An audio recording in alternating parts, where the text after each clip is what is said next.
l'argent, la justice compensatrice de Dieu. Jésus a dit, j'ai eu peu de disciples en ce monde, et ceux qui ont été à l'image du divin Maître se trouvaient en plus petit nombre encore. C'est dans la vallée spirituelle que j'ai beaucoup de disciples, parce que cet endroit connaît le plus grand progrès quant à l'étude de mes enseignements. C'est là que mes petits-enfants, les assoiffés et les affamés d'amour, reçoivent de leur maître ce que l'humanité leur refusa. C'est là que brillent, par leur vertu, ceux qui en raison de leur humilité furent ignorés sur la terre. C'est là aussi que pleurent, tristes et repentis, ceux qui resplendirent d'une fausse lumière en ce monde. C'est dans l'au-delà que je vous reçois comme vous ne l'attendiez pas sur la terre, lorsque vous vous rendiez en pleurant mais en me bénissant. Peu importe que tout au long de votre étape vous ayez eu un instant de désespérance, moi je prendrai en considération que vous connûtes des jours d'intense souffrance et que, dans ces moments, vous fîtes preuve de résignation et vous bénîtes mon nom. Vous aussi, dans votre petitesse, avez parcouru certains calvaires, même si ceux-ci ont été causés par votre désobéissance. Et voilà que, pour quelques instants de fidélité et d'amour pour Dieu, vous obtenez des temps de vie et de grâce dans l'au-delà. C'est de cette manière que mon amour éternel répond à l'amour temporel de l'homme. Toute bonne action aura sa récompense, celle qui ne sera pas reçue sur la terre le sera dans l'au-delà. Mais combien d'entre vous souhaiteraient-ils jouir de cette gloire dans ce monde, sans savoir que celui qui ne travaille pas à sa vie spirituelle, se trouvera sans mérite lorsqu'il entrera en elle, et que son repentir sera énorme.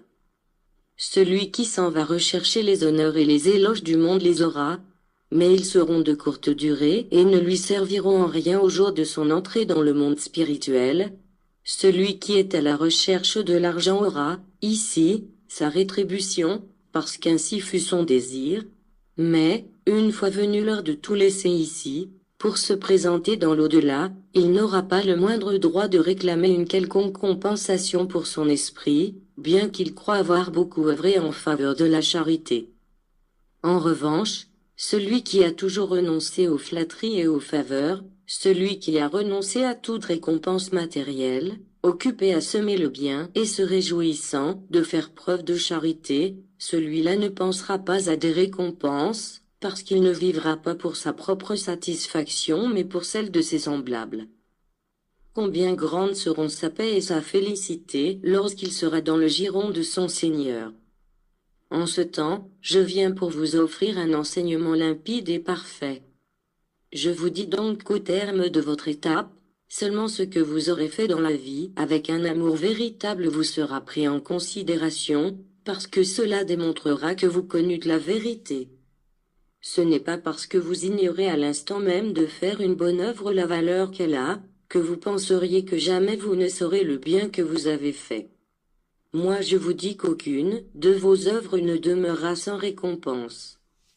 Vous verrez lorsque vous serez au royaume spirituel, comme souvent une petite action, en apparence de peu d'importance, fut à l'origine d'une chaîne de bienfaits, chaîne que d'autres s'en iront prolonger et qui comblera toujours de satisfaction celui qui la commença. Je vous inspire pour que vous gagniez vos mérites, mais pas pour que vous meuviez l'intérêt égoïste de votre salut, mais pour que vous réalisiez vos actions en pensant à vos frères, en pensant aux générations à venir, qui éprouveront une très grande joie en trouvant le chemin préparé par les premiers. Alors votre bonheur sera infini, parce que l'allégresse et la paix de vos frères parviendront jusqu'à votre esprit. Quelle différence avec ceux qui ne recherchent que leur propre salut et leur bonheur parce que, en arrivant à la place qu'ils se forgèrent par leurs actes, ne peuvent avoir un instant de paix ni de joie lorsqu'ils contemplent ceux qui restèrent en arrière, en supportant le lourd fardeau de leur souffrance. En vérité je vous le dis, les véritables disciples de cette doctrine seront justes et propres dans leurs actes, tout comme l'est leur conscience, qui est ma propre lumière. Si vous vous comportez avec humilité, votre capital spirituel augmentera dans la vie qui vous attend. Alors vous obtiendrez la paix qui vous donnera la plus belle sensation de votre existence.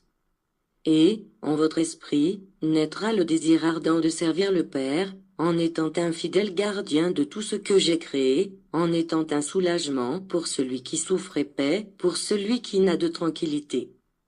Parole véridique du Seigneur.